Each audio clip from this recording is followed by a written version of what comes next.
Aujourd'hui, on a été conviés à l'atelier sur le séminaire organisé par l'ASN sur la réglementation en matière nucléaire, notamment sur l'aspect de stockage, l'utilisation en service, mais également en transport, et que nous trouvons très intéressant et pertinent et qui est aujourd'hui à l'ordre du jour. Et nous en avons profité pour échanger avec les experts de l'AIEA qui nous ont beaucoup renforcés pour les prochaines étapes parce que des textes, il faut toujours en faire. Donc, nous avons beaucoup appris pendant ces 4 jours. Donc, ils nous ont beaucoup encadrés par rapport aux méthodes, aux techniques d'écriture pour pouvoir maintenant parfaire davantage les prochains textes qui doivent passer au niveau du circuit législatif et réglementaire. L'atelier nous a permis également aussi de voir ce qui a été fait au niveau interne, c'est-à-dire au Sénégal.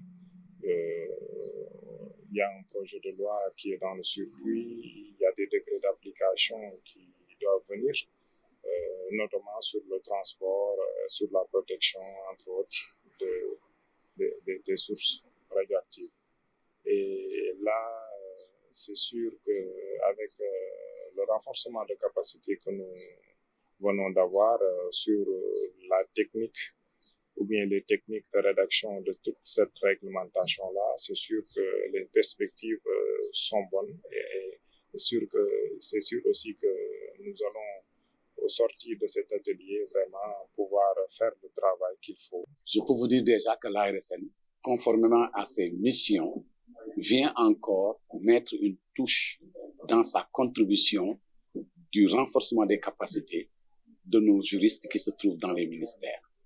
Avec les Américains de l'ORS, nous avons campé le sujet autour de ce qu'on appelle la sécurité nucléaire. Alors, si vous regardez la sous-région, vous regardez l'instabilité, le terrorisme ambiant, notamment au Mali, au Burkina Faso, au Niger, que sais-je, vous pouvez parfaitement comprendre les motivations profondes de notre pays à essayer de lever le niveau de sécurité du Sénégal, et ceci dans tous les domaines, y compris le domaine nucléaire. On le sait, c'est un langage technique, c'est un jargon qui n'est pas accessible à tout le monde, et également c'est un comité où différents profils devront cohabiter. Donc juristes, spécialistes, environnement, fisc, etc., etc.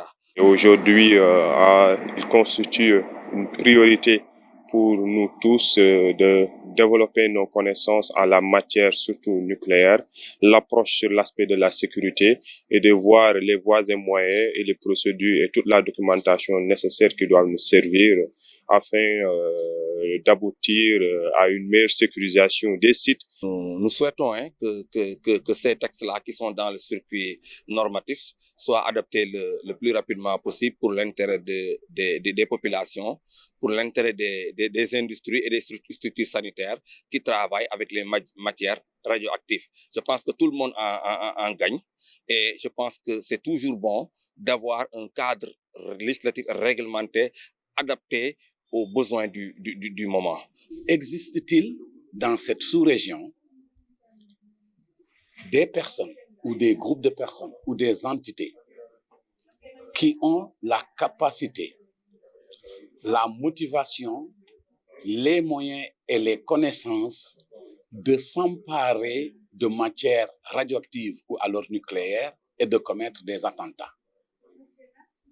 La réponse est oui, pour plusieurs raisons. Nous avons beaucoup de sources radioactives qui sont utilisées à des fins pacifiques et très souvent en déplacement, notamment pour ce qu'on appelle les contrôles destructifs et autres. Et nous savons que ces matières sont très vulnérables au cours du transport. Voilà pourquoi, dans ce séminaire, nous avons placé une attention particulière sur le transport de ces sources radioactives pour lesquelles la vulnérabilité est accrue. Et je pense que ça a été très intéressant et pertinent. Et pour nous, en plus d'assister à ce séminaire, et nous remercions l'ARSN et toute l'équipe de l'AIA sur l'organisation de ces séminaires. Donc notre souhait, c'est de voir tous ces textes-là passer et maintenant de continuer maintenant à parfaire la réglementation, donc pour l'intérêt de l'État, pour l'intérêt de ses populations et maintenant pour se conformer en même temps aux obligations des organisations internationales, notamment l'AIEA. L'ARSN donc a pu proposer au Sénégal une loi cadre nucléaire qui, contrairement à ce qui était sur place, la loi de 2004 et la loi de 2009, est devenue ce qu'on appelle compréhensive. Pourquoi? Parce que elle réunit en son sein tous les aspects du droit nucléaire, à savoir les questions de sûreté, les questions de sécurité, les questions de garantie et enfin les questions de responsabilité en cas de dommages nucléaires. Nous avons un projet de loi nucléaire sur la sûreté, la sécurité et les garanties qui est en phase d'adoption.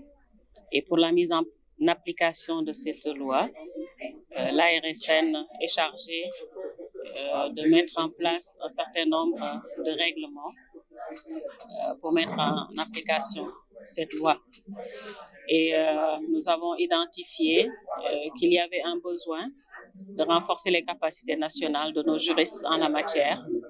Et c'est pourquoi nous avons invité pendant 4 jours les juristes qui sont dans l'administration, notamment les conseillers juridiques, les coordonnateurs des cellules juridiques des administrations sénégalaises, pour échanger avec eux, avec notre partenaire qui est le département américain de l'énergie, à travers sa structure qui est le Bureau de la sécurité radiologique, qui nous appuie depuis très longtemps, depuis la mise en place de l'ARSN, et qui nous appuie encore pour le renforcement des capacités en matière de rédaction de règlements sur le nucléaire. Alors pour la loi, tout ce que nous attendons, c'est qu'elle soit adoptée, évidemment. Nous attendons depuis longtemps. Ça fait quand même longtemps que nous avons travaillé sur ce projet de loi. Et nous avons, avec ce projet de loi, essayé donc d'avoir une loi assez exhaustive qui va donc traiter la sûreté, la sécurité, les garanties, donc toutes les missions qui concernent l'ARSN. Et toutes les étapes ont été franchies, les ministères ont donné leur input, voilà. Et maintenant, il ne reste que l'adoption au niveau du Conseil des ministres et nous souhaitons vivement que cette adoption se fasse. L'ARSN travaille sur la base donc de la réglementation parce que nous contrôlons. Et quand vous contrôlez, vous le faites sur la base de la réglementation.